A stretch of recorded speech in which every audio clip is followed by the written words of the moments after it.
Hey guys, Luke here, and I'm just here to do a review on the 2015 All-Stars game between the Indigenous All-Stars and the NRL All-Stars. Now first off, I just want to say, good stuff with all the Indigenous stuff. I found that quite entertaining. The little, I was going to say dance, I don't know if that's disrespectful. War cry, I mean, like, they're sort of, not a haka, but their little thing that they do before. Thought that was quite cool. But in terms of the actual game, I predicted the Indigenous side to win, which they did in the end quite easily. I mean, it wasn't all that way. I thought for a good period of the game, the NRL team was going to win, like the All-Stars. But at the same time, this game was dreadful. It was awful. Like, it was so boring. Nothing really happened. The rules were a bit weird. Like, I'm not a fan of that. It's not the 40-20, but the thing where if you kick it 40 meters, you get the ball back. Not a fan of that, and I find it was probably confusing for the players a bit. Like, they probably never really went for it to try and get the ball back. It just happened. As to why it probably, it only happened once or twice in the game, because it seems like something you could exploit easily, but I don't know, that's just me. The scrums in the middle of the field, I don't know. I don't really see that as being an advantage for like anything. It's just there. It seems like they're just trialing things for the sake of it. Referees back to being their worst. From what I could tell. First off, we'll talk about all the penalties against the NRL All-Stars. I think the Indigenous were kind of okay-ish, I don't know. But the NRL All-Stars in particular felt like they got penalised a lot. Like, a ridiculous amount, like way over the top. Like, I think there was Paul Garland got put in a report, and I really didn't think that was a reportable offence thing. I mean, I think he did hit him in the head, but like, what's he supposed to do? Kyle Turner just like ran into it. I don't know. At the same time, like, look at like that Justin Hodges one. First off, right when I first saw it, I thought he's short, and he just dropped it. And correct with both of those ones. Like, there was two things, but then when they don't look at that one. They go with what the ref said, or sorry, they do look at that one, but they don't look at the others, which were way closer than that one, and it left me a little bit confused.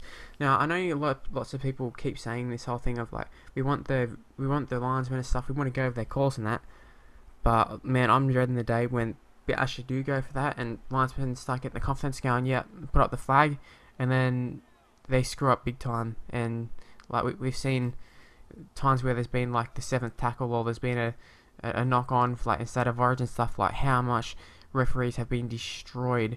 Like, so imagine what it's going to be like when it starts costing teams important games because referees are trying to, please everybody by making a call right at the time rather than taking like 30 seconds to have a look. I would prefer them to have a look, but what I'm saying is if they're looking for that Justin Hodges one, which was no way going to be a try, they look at that one, but why wouldn't they look at the other ones which looked closer than that? I don't know, it's just me. Also, I found in the second half, the Indigenous side came out firing like really well. The only problem I had was that the NRL All-Stars were getting penalised for the similar things as what the Indigenous side were doing to start off the half. I mean, what I'm talking about is like pushing them back after tackles complete and stuff. I thought the new rules was that you had to get off them straight away, and I found that that's what they weren't doing. Now, it didn't happen for like a long period of time. This was just like initially right from the start of the second half for, I don't know, maybe a few minutes, but it was there. It was something that I noticed they weren't doing. Another thing I didn't like, I didn't realise how late of a kickoff it was. Like, the game did not finish till like 11 o'clock New South Wales time. Really wasn't a fan of that. I know they can't help it because it's in the Gold Coast, but did we really need to have all like national anthem and that sort of stuff? It's like it's not an international game or anything. Also, I have a problem with it sort of being a rep game, but I'm talking about everything else rather than the actual game. Yeah, I do think it was a pretty shitty game. Forward pack was much better for the NRL All-Stars on paper. Backline was way better for the Indigenous one. I thought there was no like where the NRL All-Stars would gain the advantage in the forwards and that. When it come out to the backs, it just sort of get ruined. I thought Dylan Walker didn't play very well, and I think he's very overhyped. But that's for another story. That's another story for a different time. I thought Moylan was quite average. I know the commentators kept talking him up a lot, but didn't think he was that great. James Graham wasn't that great as well, and this is a Bulldog supporter, so but I like James Graham, so it doesn't matter. I thought Tamalalo was really the only forward who packed a punch, really. Bromwich as well, maybe. It was just weird. It was all over the shop. Like, there was like 1 second they'd be playing full strength, and the next minute Kieran Foran's off and Pierce is off, and it was such a weird game to watch, and I just never really got into the rhythm of it. I just don't think it was a great game. But overall, I do think the Indigenous side did deserve to win, very much so. If I had to say like a man of the match, I would probably say Tyron Roberts. I know people are going to say Inglis and that, Inglis was good, but I don't think he was outstanding. I thought Tyron Roberts, every time he got the ball, also David Fafita was quite good as well, but I thought Tyron Roberts, he put the kick in for that first try for Inglis. Actually, speaking of that, I haven't seen the replays and stuff, but I wish they would have showed a bigger one, just so I can get it out of my head, like, was he onside, was he offside, I don't know. Maybe they didn't catch it, but I thought it would have been worth looking at. But yeah, Tyron Roberts, a great kick for that, but I think he just looked so, I don't know, steppy, and looked like they weren't going to tackle him at all every time he got the ball. I mean, they did tackle him, but there was like a split second where I'm like, oh man, he's going straight through, and I thought he looked very dangerous.